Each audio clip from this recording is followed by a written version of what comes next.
Utthita Padmasanam or Tolangu Adanam. Sit in Padmasanam. Keep both the hands on the sides of the body. Keep the palms on the floor. Press with force and lift the body slowly. Be in that position for a few minutes and come back to normal position. This is Utthita Padmasanam or Tolangu Adanam.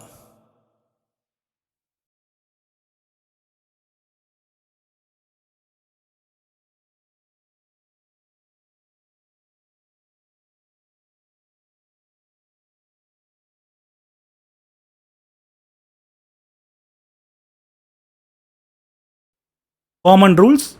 Read the rules to do yoga given in Part TV carefully before starting the practice. Do the asanas slowly. Be in any yoga posture for a maximum of 3 minutes. Never hold your breath.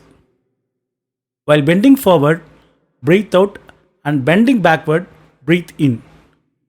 While doing yoga, when you are in any posture, you should not hold your breath. After performing all asanas, end up with Santyasana or Yoga Nidra.